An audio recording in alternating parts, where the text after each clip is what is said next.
అందరికీ నమస్తే అండి ఫ్రెండ్స్. ఇప్పుడు మన వీడియో ఏమంటే మన ఆశ్రమంలో కొన్ని బిల్డింగ్లు ఉన్నాయి కదండి, ప్రతిదానికి పేరు పెట్టానమాట. ఇక్కడ చూస్తున్నారా, రాధాకృష్ణ నిలయము. ఇది ఓల్డ్ బిల్డింగ్. ఇంకా బిల్డింగ్లు ఉన్నాయి, వాటిలన్నిటి కూడా పేరు పెట్టాను. నిదానంగా మీకు చూపిస్తాను. కొత్త బిల్డింగ్ చూపిద్దామన్నట్లుగా మీకు ఈ వీడియో ద్వారా మీ ముందుకు తీసుకొస్తున్నాను. ఇదిగోండి, ఇక్కడ చూస్తున్నారు కదా, హరే కృష్ణ నిలయం అండి కొత్త బిల్డింగ్ పేరు. ఇంకా అదేవిధంగా ప్రతి రూమ్కి నంబర్లు అయితే ఇచ్చాను. ఈ విధంగా ఇదిగోండి నంబర్లు కనబడుతుంది కదా, అట్లా ప్రతి రూమ్కి కూడా నంబర్లు అయితే ఇచ్చాను. ఇది గృహప్రవేశం జరిగిన మరుసటి రోజు అండి. ఒకసారి బిల్డింగ్ మొత్తం వ్యూ ఎట్లుంటుందో మీకు చూపిద్దామన్నట్లుగా మీ ముందుకు తీసుకొచ్చాను. ఇదిగోండి ఈ విధంగా.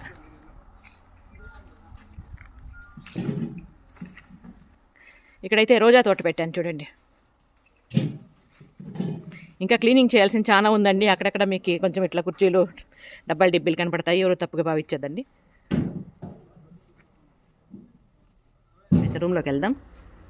డోర్ అయితే మాత్రం డబుల్ డోర్స్ ఉంటాయి ఈ విధంగా, ఎందుకంటే ప్లేస్ అడ్జస్ట్ అవుతుంది కాబట్టి. ఇది రూమ్.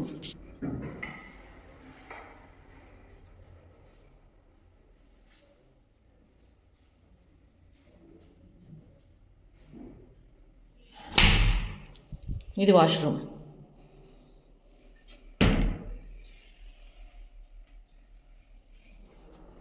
ఇంకోటి, మన ఆశ్రమంలో ఎక్కడ చూసినా చెట్లనే ఉంటాయండి. ఖచ్చితంగా చెట్లు పెడతాను. అది క్రోటన్స్ కావచ్చు, కాయలు కావచ్చు, పళ్ళు కావచ్చు, పూలు కావచ్చు, ఏ చెట్లైనా కావచ్చు, చెట్లు అయితే మాత్రం ఉంటాయి. పచ్చని వాతావరణం ఉంటుంది. ఇవంతా కొత్తగా పెట్టాను కాబట్టి కొంచెం చిన్నగా అనిపిస్తాయి. ఇంకా పెద్దవి అయితే బాగుంటాయి అన్నమాట. ఏమండి, ఆయన బిజీ అయిందా? ఏం పద్మమ్మ, కొత్త బట్టలు మార్చేయండి అప్పుడే. నిన్న కదా పండగ జరిగిందంటవా? అంటే గృహప్రవేశం. ఎన్ని జతలు బట్టలమ్మా నీకు గృహప్రవేశానికి? 4 జతలమ్మా. అబ్బో, very good very good. Okay, ఏంపా నేను మీరు తాంబూలం తీసుకోకుండా వెళ్ళిపోయినారు?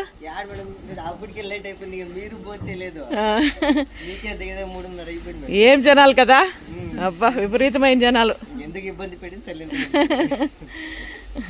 ఏంపా, ఏం సమాచారము? ఏంలే, బిజీ బిజీ అయిపోయినా అయిందా? సరేప్పా, ఈ వీడియో కానీ నచ్చినట్లయితే నేను సుబ్రహ్మణ్యం అడిగితే ఈ పాప చెప్పేసినా. నువ్వు చెప్పప్పా, నువ్వు చెప్పు. ఈ వీడియో కనుక మీకు నచ్చినట్లయితే అట్లే నేను చెప్పేదే. ఈ పాప అన్నట్టు జోరుగా ఉందప్ప. చెప్పమ్మా, పోనీ చెప్పమ్మా. లైక్ చేయండి, షేర్ చేయండి, సబ్స్క్రైబ్ చేసుకోండి. నమస్తే. Very good.